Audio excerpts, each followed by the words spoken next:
almost all of the bookkeepers who I've worked with who are starting up, they make the decision as soon as they land that first client. So once that engagement letter is secured, they will say, okay, as of today, engagement letter signed, I'm going to get that policy in place as of today. So that's a very appropriate kind of approach. Hey, and welcome to the Ambitious Bookkeeper Podcast. I'm Serena Shoup. I am a CPA and mom of 3, and I'm running a virtual bookkeeping business mostly from my home. You're in the right place if you're a bookkeeper, accountant, or an accounting student, and you know that your purpose is bigger than sitting in a cubicle. If you're ready to learn some actionable tips and strategies to help you start and grow a bookkeeping or accounting business, I hope you stick around. Welcome back to the Ambitious Bookkeeper Podcast. Today, I have another guest for you. This is Jock. He is the CEO and founder of RiskDesk, an insurance broker and technology company based out of Lexington, Kentucky. He has over 16 years of experience helping businesses manage their risk by delivering market-leading cyber liability, professional liability, and management liability insurance solutions. Before he established RiskDesk in 2017, Jock managed the professional liability portfolio at XL Catlin and was based in London, New York, and Lexington. He graduated from Washington and Lee University with a BSc in 2004 and has his MBA from New York University. You can reach out to him directly. We will link his information in the show notes, but I wanted to bring him on this podcast because I specifically help bookkeepers and accountants who are just going out on their own. And one of my major recommendations is to always get insurance.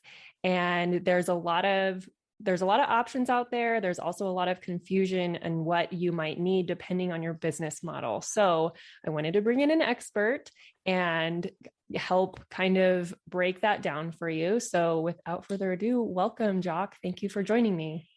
Well, thanks for having me, Serena. I appreciate being on your podcast, and hopefully I can be of value to you and your audience today.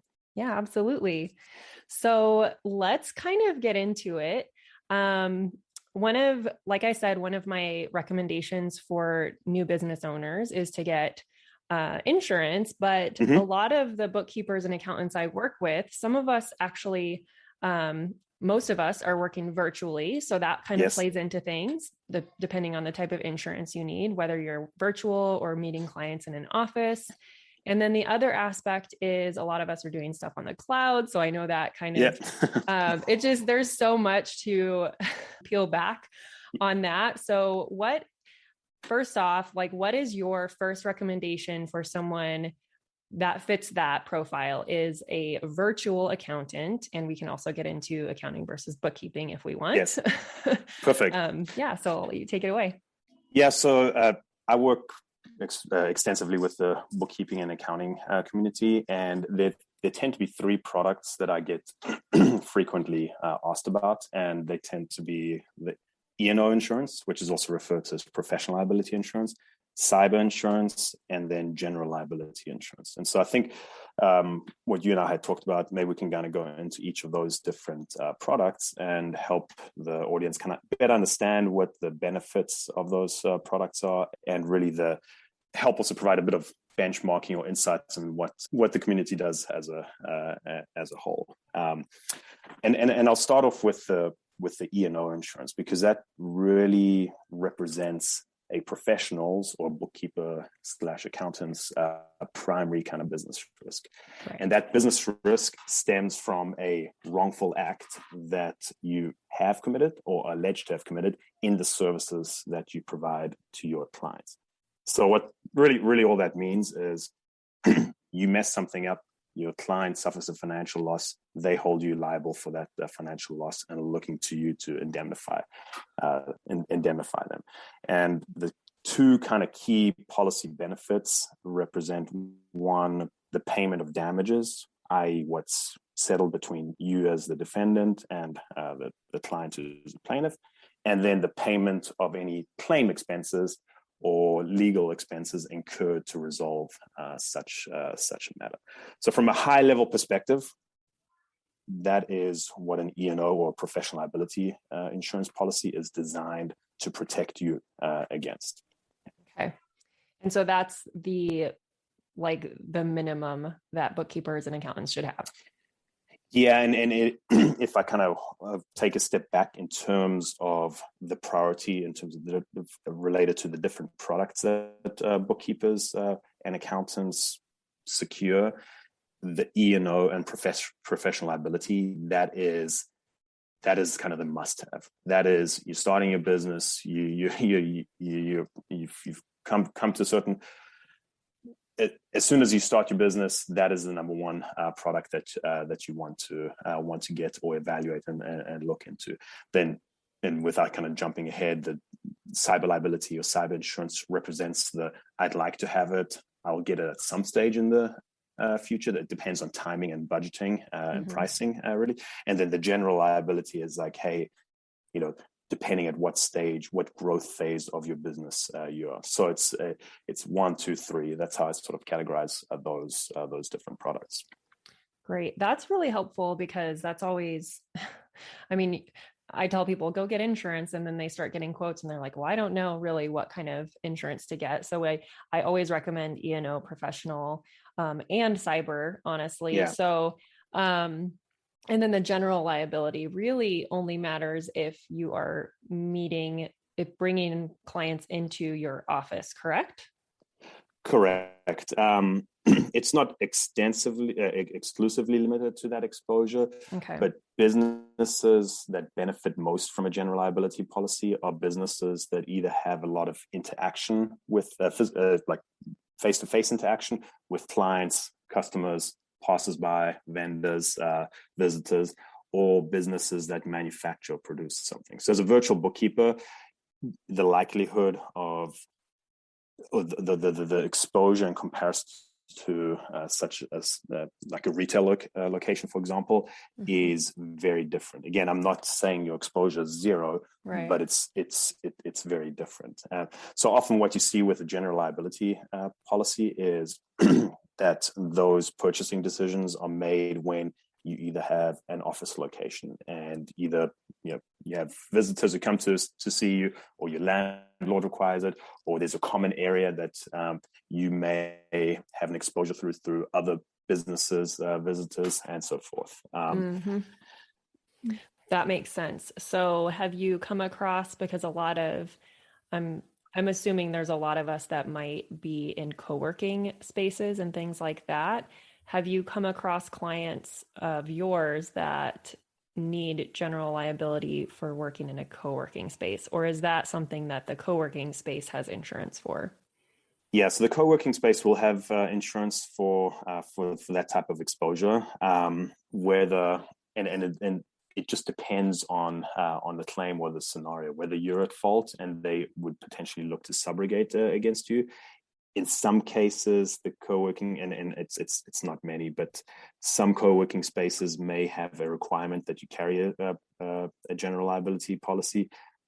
Unlikely in most of the time, and it depends on the size of it. If it's a WeWork, they won't have that. If it's a smaller location or smaller business, sometimes they do have it, but it tends to be a quote unquote kind of more sophisticated requirement. And most co-working spaces, especially now, they're looking for they're looking for members. They're looking to have people come into their spots, so they don't want to have it be prohibitive either. Right. That's actually something that came up when I rented. I rent a very tiny room in an office suite that I share with a few other businesses. And one of the requirements on the contract or the lease agreement was to have general liability, but I was actually able to negotiate that with the landlord by promising I won't bring clients in because none of my clients live here. So it's not really a risk, but so let's talk about, I'm looking at kind of the notes that we had. The next kind of thing on our list was to talk about the scope of services and how that plays into maybe the type of insurance you have or things like that, because bookkeeping it's important to, have your engagement letters, which is something that you probably talk to your customers about. Exactly. But in your engagement letter, it's important to really kind of explain because sometimes we call things bookkeeping, but it's actually accounting or consulting. So can you talk about that a little bit? Yeah, if you think about or if you evaluate the language of the insurance policy, you can notify the insurer of a claim from a wrongful act that stems from the professional services that you provide. So the definition of professional services is really critical, and sort of how you teed me up in terms of the engagement letter and the scope of services that you provide to your clients, and you try to define that and be, in some cases, pretty specific about what you will provide and sometimes what you won't provide. The insurance policy operates in a similar kind of capacity. So what the definition of professional services states is important. And there's really two ways that insurers outline the definition of professional services. The one approach that one set of insurers takes is they will say, "Hey, Serena, what do you do?" And you say, as part of the application process, and you say, "I'm a bookkeeper," and they will say, "Professional services means bookkeeping, full stop."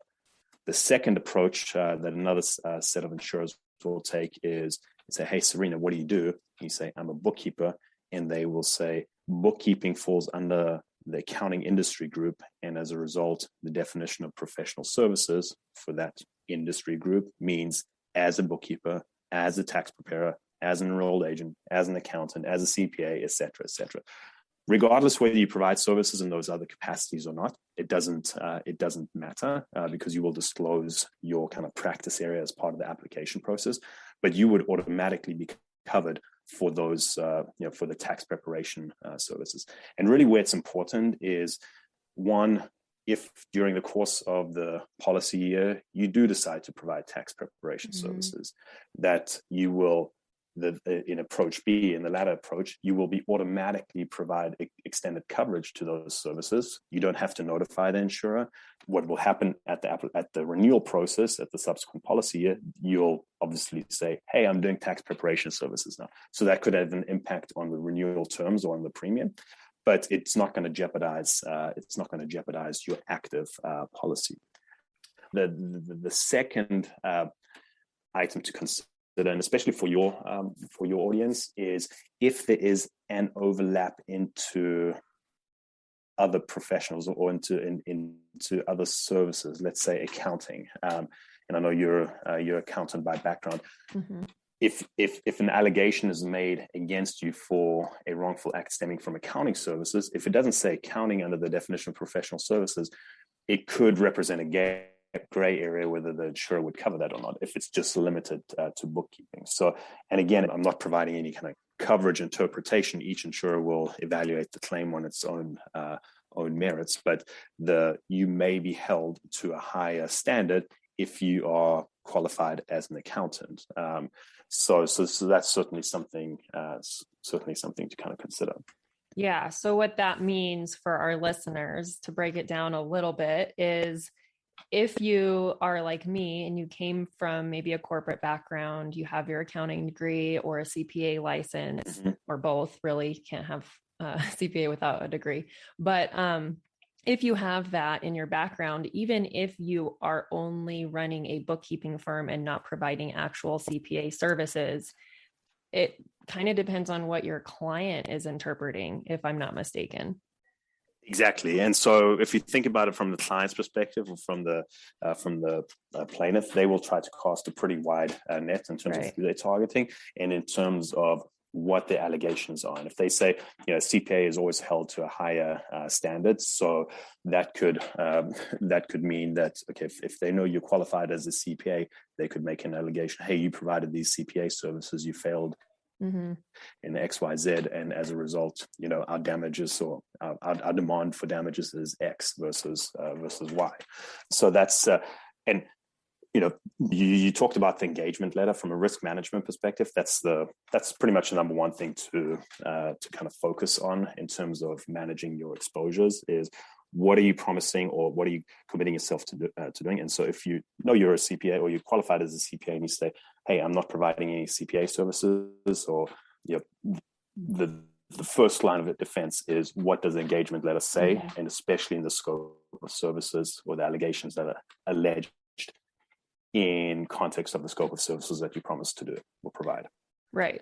So anyone listening, if you are not going to be providing tax or audit or the typical CPA services, you definitely need to say that in your engagement letter, because if you are like me and you have your CPA license, you have to be very explicit that even though I'm a licensed CPA, I'm not providing those types of services. We are strictly doing bookkeeping and consulting.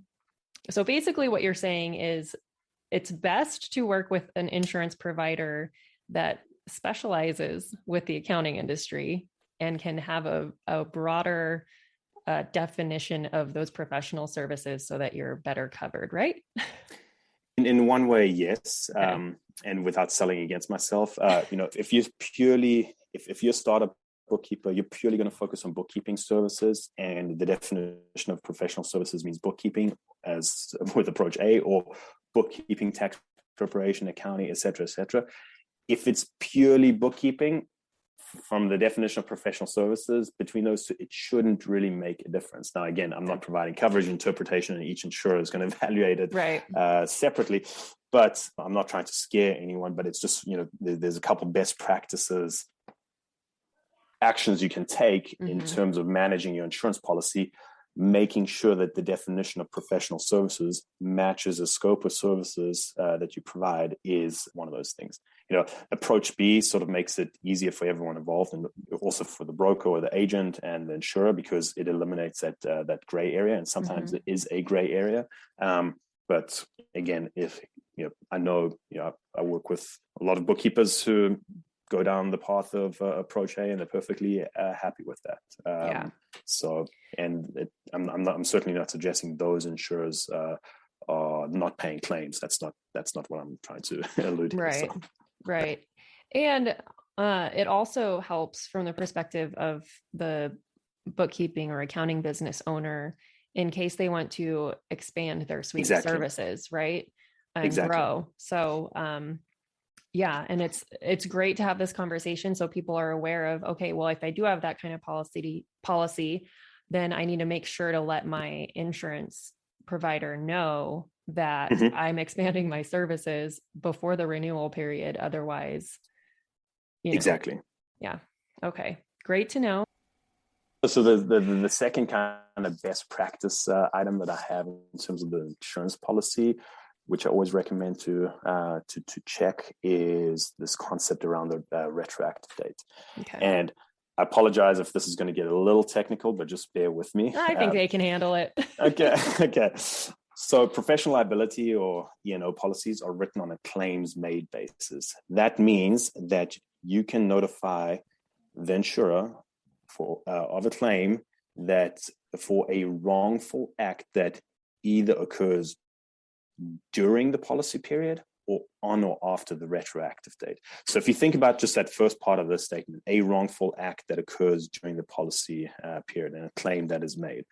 If you, over the next 12 months, the likelihood of you providing services today, your client suffering a financial loss today, and holding you responsible for that and commencing litigation is highly unlikely. It all happening in one day. So there's a duration of time that exists between when that wrongful act is committed or alleged to have committed and the litigation is commenced, or the allegation is made against you, right? Mm-hmm. So if you think about and we sort of refer to as a tail exposure. So in most cases, the claim for a wrongful act won't be for a wrongful act that's committed during the policy period. It's that wrongful act was committed at a prior stage. So what during prior policy periods. So what insurers have done, they've basically said, hey, we will establish a point in time from when forward a claim or a wrongful act is covered, and that point in time is is defined as the retroactive date. So if you buy a new policy today, it says, November 1st, 2021 is the effective date of the policy. The retroactive date is November 1st, 2021. In 12 months' time, your policy will renew. The policy period will advance by 1 year, but it's critical that the retroactive date remains 11/1/2021. So you will always, that's one thing you always want to check, because if that advances, then basically any exposure over the next 12 months would not be covered by the subsequent policy period. So what that means, it doesn't really matter who the insurer is at the time that the wrongful act is committed. It's the critical thing is who's the insurer at the time that you have the active policy, and how far back does that policy go in terms of the wrongful acts that are covered. So I'll just pause there for a moment, because I threw quite a bit at you there, but fire away any questions or any kind of clarification that you may need. So that's why it's so important to get insurance when you first open. Exactly. You're spot on, because if you trade for a couple months or 6 months or a year, and then in the future you buy an E&O policy, the insurer may not want to backdate those the retroactive date for those exposures, because they're going to ask themselves a question: well, why are you buying an insurance policy now? Why have you been providing services for 6 to 12 months? Is there something we don't know? Or are you expecting a claim, and that's why you have you messed something up, and that's why you're buying an insurance policy now? Wow. So this is really also good information for us to take back to our clients to ensure that they're taking necessary steps as a business owner to stay covered for things as well. If you're in my world, that's one of the first things on my checklist for starting a bookkeeping business is getting insurance. And it doesn't mean you have to get insurance before you ever land a client, does it? Mm-hmm. Because I always recommend, it's like, once you have that first discovery call, it looks like it's going to go well. That's when you things are validated. That's when you can buy insurance. You don't have to do it ahead of time necessarily. No, you don't necessarily have to. There is an exposure because you could be providing advice or a service to your client, or prospective client, even though they're not a client yet, that they may take and say, "Oh, Serena said I should do X, Y, Z, and I've done that, and I'll suffer the financial loss." They may have never become a client, so there could be an exposure through that. Likelihood, though, is pretty limited. Again, I'm not saying that there's no exposure, but right. It is pretty benign. So that kind of talks to two things. One is obviously the retroactive date, but then also the second piece is, under the definition of professional services, broader policies will extend coverage for services rendered on a pro bono basis. Meaning, if you're engaged in an RFP, or if you provide some advice to a prospect or someone, and they don't compensate you for it, they don't pay a fee, or you're not charging them for it, there could be, that would extend coverage to those kind of engagements, or quote unquote engagements. Okay, interesting. Yeah, I know, and not many, but certain insurance policies, they just say, "Hey, we want you to be a client, and you have to be.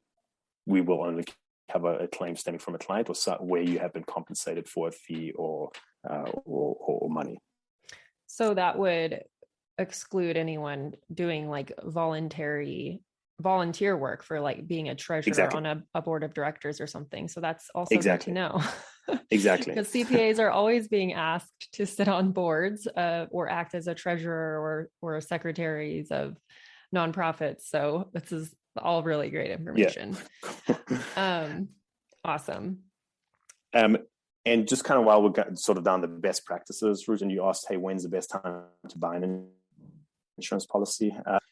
Again, not to suggest you have an exposure. Again, just trying to provide a little context of what your audience's peers are doing when they make the purchasing decision. And almost all of the bookkeepers who I've worked with who are starting up, they make the decision as soon as they land that first client. So once that engagement letter is secured, they will say, okay, as of today, engagement letter signed, I'm going to get that policy in place as of today. So that's a very appropriate kind of approach. And again, sometimes you just don't know how long it takes to get that first client. Sometimes it happens really quickly, and other times it doesn't happen until a couple months down the line. So it just depends. Yeah, that's been the general advice that I give too, because it's not always cheap to get insurance. No. You want to make sure you're going to have money coming in to cover that cost. Exactly. So, but that's a lot cheaper to start up a virtual bookkeeping business than most other forms of the overheads are businesses. Lower, right? Yeah. So like if mainly the only thing that you really have to outlay cash for at the beginning is an insurance policy and a computer. Yeah. So. And some course content maybe. So yeah. Awesome. So let's get into, since we're kind of talking about being a virtual bookkeeper, can we talk a little bit about cybersecurity and how important that might be for working on the cloud versus, or maybe it doesn't matter whether you're on the cloud or not. How important is it? We'll be back after a quick break. This episode of the Ambitious Bookkeeper Podcast is sponsored by my brand new free training, The Ultimate Guide to Creating a Profitable Bookkeeping Business. In just 1 hour, you will learn 3 keys to creating and launching a profitable bookkeeping business. We will map out your path to creating a bookkeeping or accounting business that keeps you in control of your time, priorities, and expertise. From someone who built a 6-figure firm on part-time hours. That's right. You can stay in control of your time, keep family as your priority, and serve your clients well. It just takes a little strategy up front, and I'm going to help you with that during this free training. So head over to the show notes to sign up now for the next training and find out how you can choose the work you do, kick imposter syndrome to the curb, use tech to be super efficient, which all leads to a profitable business. Just head on over to ambitiousbookkeeper.com/training, and I will see you there.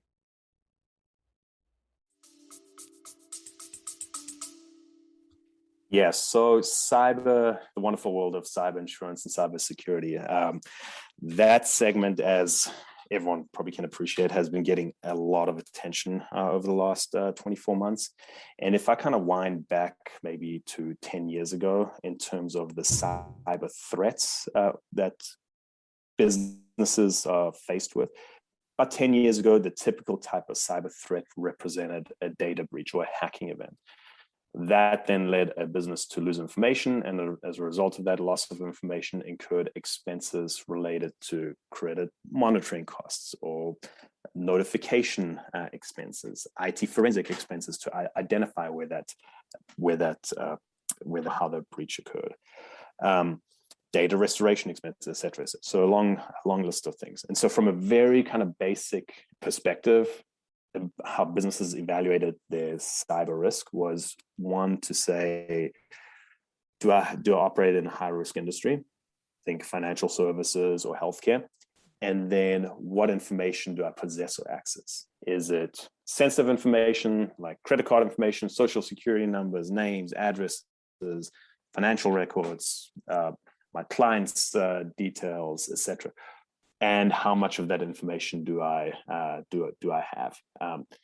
So if you kind of so most of the threat revolved around information and the sensitivity of information.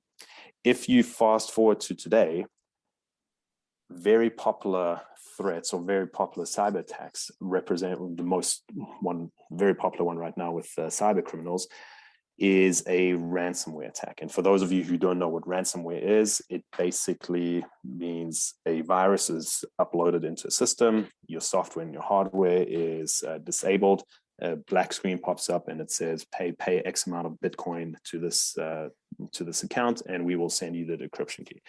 So what that's done is, if you think about the risk or the exposure, the risk, it's changed it to an operational risk, because if you're prevented from serving your clients or doing business, you've got a problem. You're handcuffed. Mm-hmm. So that operational risk has really changed changed the demand for the insurance product, and it's almost industry agnostic. It doesn't really matter if you're in a high risk industry such as financial services or healthcare. It doesn't matter. The cyber criminals, they don't care. It doesn't matter if you've got sensitive information or how much information you have. Now they can leverage that information to drive up the ransom demand, but you are at a greater risk today from a cyber security incident than you were maybe 10 years ago, because of the nature of the threats that have evolved over time. Right. And every business has a technology component now. Exactly. So, whether it's running your machinery or if it's just accessing QuickBooks, right? Exactly. And so if you kind of think, if you sort of think about, okay, how do you manage your risk, and what are the risk management strategies that you can adopt? There's sort of three pillars that I kind of think about in terms of that fall under the risk mitigation and the risk transfer bucket. And they represent one, general awareness and education. That's first and foremost.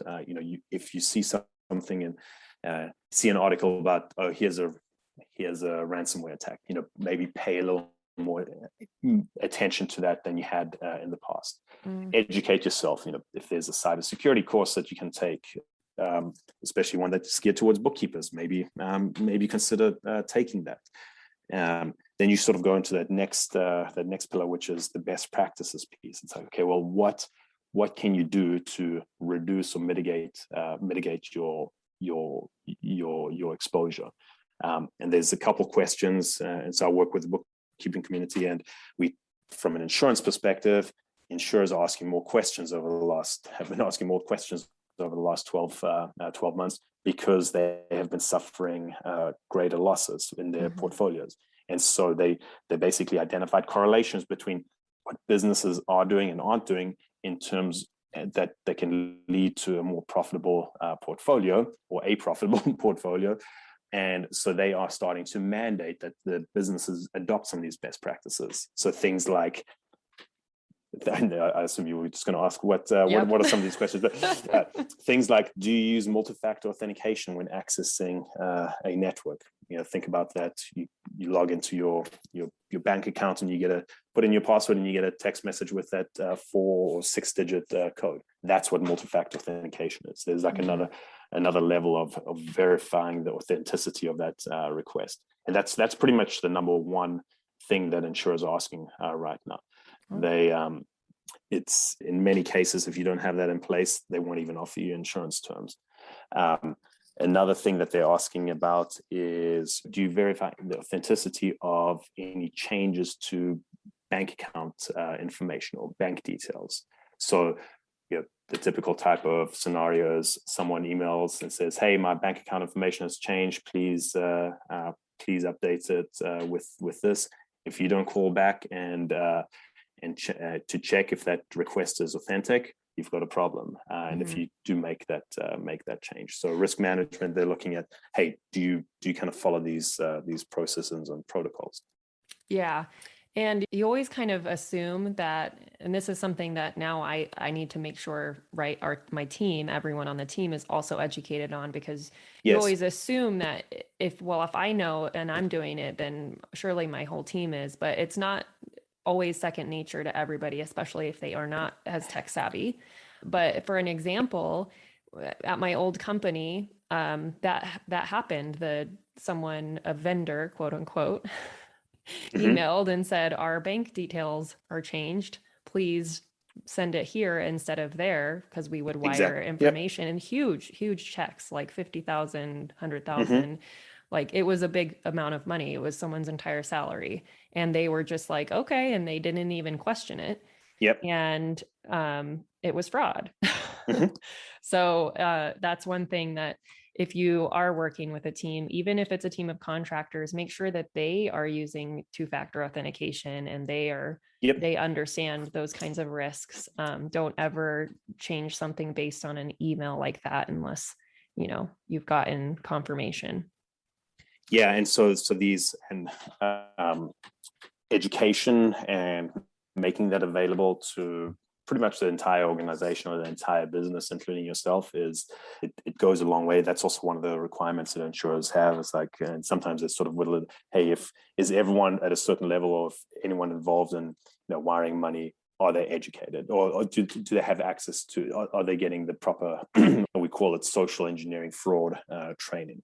And so the email piece is one of it, but they also use social engineering to, it basically is deceptive communication and preying on someone's sometimes emotions and triggering to take certain actions to kind of gain access to a system. And so sometimes they can sit in a system and wait for the transactions. They'll sit in there for 6 months, 3 months. They're extremely patient when it comes to that, and then decide when to strike. And they'll try to impersonate the communication and intercept communication between two legitimate parties to commit the cybercrime. Yeah, there's a lot to it. And so the best practices piece is, and it's going to continue to change, but those are just a couple examples of what insurers are looking for right now.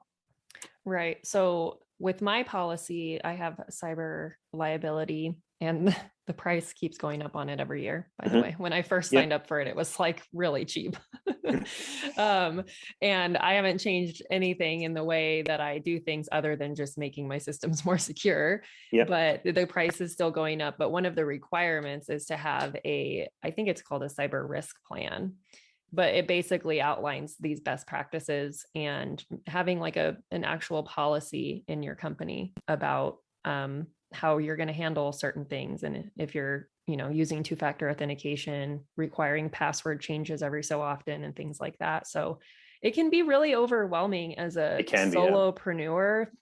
Even like, I kind of still feel like a solopreneur, but I do have a team. It's a very small team. Most of us are part-time, but it's still like the more hands you have to just make sure that it is going to take time to lay out a policy like that, but it is really important. So is that something that you guys also require of your cyber liability customers? Yeah, it depends on the insurer, really, whether they have that requirement or not. As you kind of stated, for small businesses, it can be pretty burdensome, and in a way, it's like, hey, where do you start with that? So, taking the approach of like, of saying, hey, I use the word the term want loosely, but I want this incident response plan. The biggest benefit of it is to start thinking about it, thinking about the exposures. So it's not necessarily, when something happens, often that incident response, it's never going to go how you outlined it in that document. But what has happened is that you've already thought about some of the exposures, and then you can disseminate some of the vulnerabilities or the exposures to your partners, to your staff, to to other colleagues or businesses who you work with. And especially if you try to kind of flip it around in terms of the clients that you work with, if a client tells you, hey, here's my password, just log into my bank account information, do whatever you need to do. It's like you can kind of, they may not be educated, or you should view that as, hey, here's a vulnerability. You can flip it around and say, hey, I'm trying to educate you, and say you shouldn't be doing that. You should give me read-only access or whatever it is, and try to, you're protecting yourself, but you're also providing maybe a bit of a value back to that client, and taking some of those items from the incident response plan can do exactly that. Yeah. Yeah, that's a good point.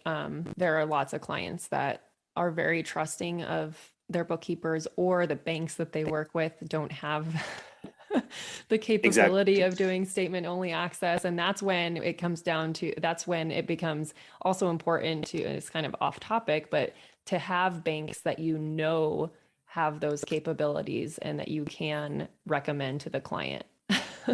Yeah, exactly. And it's you just think of every platform, every login, every employee, every vendor, every partner you have represents a potential vulnerability, and so that represents an entry point or a point of access to to you, to get closer to you, and potentially exposes you to a cybersecurity incident. So kind of think of it from that perspective, and okay, how do you sort of close or manage those loopholes as best as you can? It's Serena, I just wanted to kind of circle back with you on you talking about cyber pricing and cyber premiums going up. We are in this period right now in the insurance market where insurers haven't lost money in 2020, and now in 2021 is at the halfway mark. It was worse than 2020 for them. So rates are going up, and there's really three things that insurers are doing to take corrective action with their portfolios. And it's insurers across the board. Every single insurer is doing this. Firstly, they're increasing their rates. Then they're determining eligibility requirements. Who do they want as part of their portfolio? And then they're evaluating best practices. Do you have best practices in place? About 3 to 6 months ago, I could go to an insurer and say, I've got Serena. This is her name, her business name. She's a bookkeeper. She generates X amount of revenue. Give me a quote option, and I could easily get quotes. Now that has changed dramatically, where they're starting to ask some of these questions that I sort of that I highlighted. Well, does she do training? Does she have you mentioned an incident response plan? Does she have multi-factor authentication, MFA in place? And so if you think about risk management, or risk management around cyber risk, you can't think of those, the education, the best practices, the insurance piece of it independently anymore. It's all related. And previously you could get an insurance policy without caring about the other two. And now insurers are kind of doing a U-turn and saying, hey, we need you to think about these other two things before you even get an insurance policy. So for those bookkeepers who are starting up, as you start your practice, start thinking, start at the beginning, start thinking. Again, I'm not suggesting not to get an insurance policy, because there is an exposure from day one, but there's a trade-off between, okay, how much does it cost, and have I budgeted for it, and what's sort of my risk tolerance level. So, but what you can do from day one is you can start thinking about these things. You can start thinking about, okay, what does backing up of data mean? Does it mean, I've got everything on my laptop, and if the laptop crashes, I'm in trouble? Or, hey, I've got stuff in QuickBooks. It's in the cloud, or I download some of my files in Dropbox, et cetera, et cetera. So start thinking about some of these things that, as you start building your business, your practice, that you can start implementing and trying to start on the with the right step. Yeah, that's really, really good to think about. And as you were talking about that, I was thinking, like, backing up data. If you're working completely on the cloud, you might assume that you don't need to do any of that. So I would love to hear your take on, would you recommend, if all of your stuff is on the cloud, for instance, we use HubDoc and Xero. And so all of our clients' receipts and statements and everything are in HubDoc, as well as Xero if they're attached to a transaction. So they're in two places. But on some of our clients, we actually, because you can back things up from HubDoc to a Dropbox or a Google Drive. And then we house all of our clients, like all of our work papers and everything, in Google Drive, in the professional version, not the personal. So is that something that you also recommend, having duplicates in multiple cloud locations, or do you actually recommend bookkeepers to still have like an external hard drive that they back everything up to? I'm very curious. Yeah, so it becomes a business decision, right? Because the reason why insurers are asking about the backup of information is not to prevent a cyber attack, but it gives you options in the event you've incurred a cybersecurity incident. So let's just pick on ransomware. If your system is locked, your hardware and software is locked, and you can't get in, if you've got your information backed up, that gives you and the insurer an option of how to deal with that attack. So you can throw away everything and say, hey, we're going to get brand new hardware because we know we can retrieve all the information, and we're not going to pay the ransom. We don't want to pay the cyber criminals, right? So it gives you an option, or you can just say, hey, I'm going to pay the cyber criminals. If some of the data is corrupted or damaged, we know we can still back it up.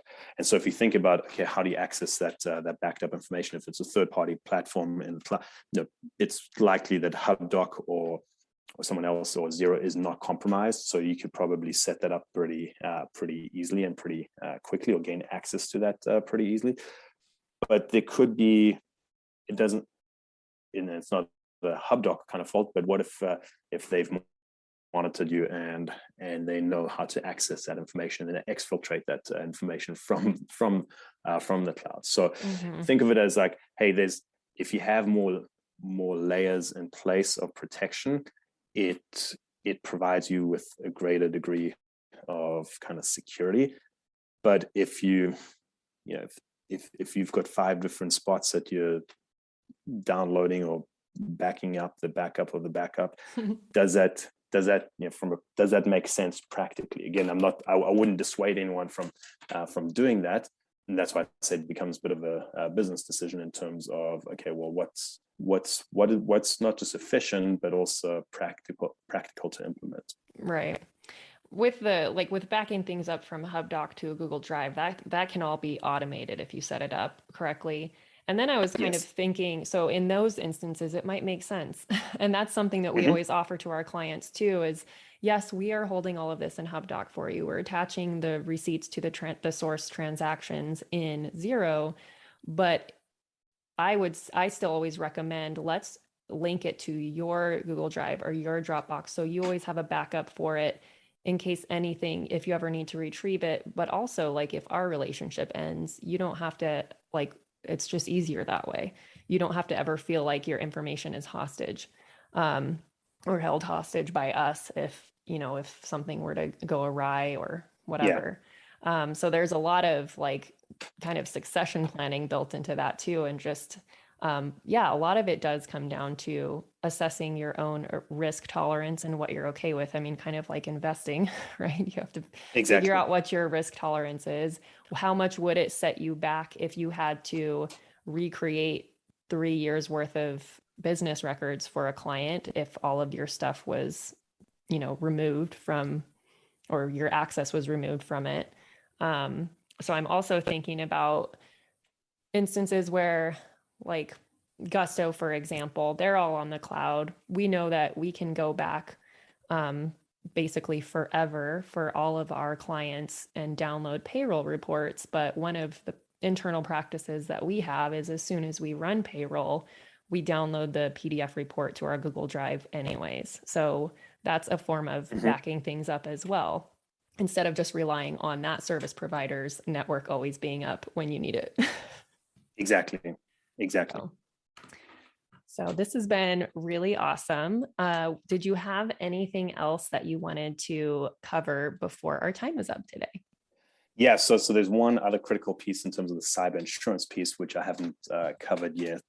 And that is, if you think about, if you think back to the E&O professional liability policy, that tends to be a relatively standardized insurance solution. Now, there's a couple sort of bells and whistles to kind of think about. When it comes to cyber insurance, the range of options is extremely varied. And really what I mean by that is, think about the trajectory or the evolution of cyber threats, starting with the data breach and hacking event to things like ransomware or social engineering fraud, wire transfer fraud, which are the newer or the emerged threats.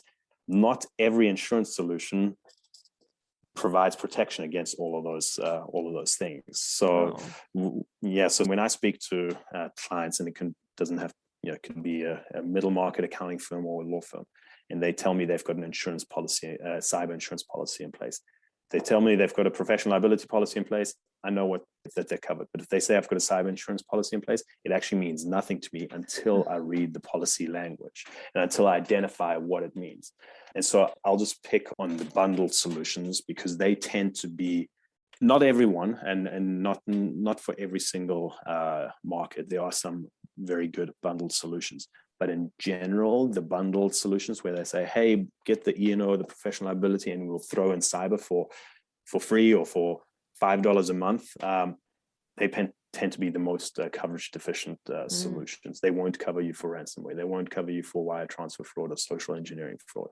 So be very vigilant about what, ask your agent, ask the broker, ask the insurer, hey, is ransomware covered? Hey, and if they say yes, okay, is there a sublimit to it? Is wire transfer fraud covered? Is cyber crime covered? Is social engineering fraud or phishing covered? And the more no responses you get, the worse it kind of is. So my approach tends to be I try to avoid, with certain exceptions, avoid the bundled solutions, and look for standalone cyber insurance solutions. The standalone products tend to be better. They're not equal across insurance, but they tend to have more favorable coverage. So it's hey, if someone says, you can buy this for $5 a month, it's only going to give you a basic kind of coverage, and that going into it, and you shouldn't rely on this as your kind of comprehensive cyber insurance solution, but you'd rather have that rather than nothing, then that's fine. Just make an educated, be in a position to make an educated decision around that. Right. And then maybe set a timeline of when you're going to add this to your budget and get more comprehensive coverage. Yeah, exactly. And so with those, with the bookkeepers who are starting out, who I work with, that's the decision around cyber insurance. Again, I'm not saying you shouldn't be getting it, but it's a trade-off, and that's why I sort of categorize it. I'd like to have it, I just don't know when I'm going to get it. Bucket that there's an exposure, and you're trading in a virtual capacity, and blah blah blah. So so businesses are at risk, but you're also mindful of, hey, I might get some of the responses are, hey, I'll come back to you when I get my 5th, 6th, 10th client, and I've got that cash flow kind of going. So which is I started my own business, so I completely understand the insurance purchasing decision, or the factors that go into it. So certainly not judging. When it comes to cyber insurance or cyber security, my key objective is to kind of provide insights into what you should be thinking about, what the differences are. It's not as simple as just saying, hey, I'm going to get an insurance policy. I'm good with cyber. It's like the devil is really in the details. Yeah, it's the same with health insurance, because we're exploring that too. And I was discussing with my students the other day about that process and how I was shopping around options, because what I'm just going to go and say it's always going to be better to work with a broker that can shop around the policies for you and help you understand. And that's what we're finding with health insurance as well, because I want to make sure that certain things are covered, right? Exactly. And learning it's really hard to be a normal person and know how to read that kind of stuff. It's not fun. It's really boring. That's why you need to just work with an expert and have them help you explain it, or have you help you interpret it, kind of like we do with our clients. That's why they work with us. We're experts on the numbers. We can help explain them. And I recommend everyone should work with a broker in health insurance and business insurance as well. It'll probably be an easier journey, and then you will know that you don't have the gaps that you weren't expecting to have. And it just helps you make an educated decision, right? You get a different perspective, and you can understand, okay, well, here's one option and it means X, Y, Z. Here's another option, and certainly advocate shopping around every now and again, because that's what you got to make sure that the insurers remain honest, so and give you a fair deal. Awesome. So thank you so much for coming on here and helping break down all of this. I think it is going to be very valuable for all of the listeners, and even for everyone to take back and kind of help their clients work through these kinds of risk management type things. We're used to helping manage risk when it comes to money and cash. But this is another way that you can add a little value, is just like ask the question of your clients, do you have a insurance policy and a cyber policy? Because it's not, like you said, it's operational now. It can happen to any type of business. So it's probably important for every type of business to have cyber. Yep. Is that correct? Correct. Cool. Fortunately, it's here to stay. So yeah, I mean, everything is, especially, I mean, I'm sure a lot of it had to do with everything being completely virtual through COVID. It was just like an opportunity that the hackers couldn't pass up. Exactly. Yep, for sure. So awesome. Well, like I said, I will link all of your information in the show notes. And for everyone listening, eventually Jock and I are planning on doing a Facebook Live or something to have you bring questions. So as you've listened to this episode, if you want to re-listen and jot down some questions, watch out for an email in the future letting you know that we're gonna do a live Q&A. And do you have any final words, Jock? No, just thanks again for having me. And I know insurance is a bit of a dry topic at times, but hopefully this has been valuable to everyone listening, and look forward to the Q&A session. Yeah, great. Awesome. Thanks again for coming on, and we'll talk to you soon. Okay, sounds good. Thank you. Bye. Bye, sweetie.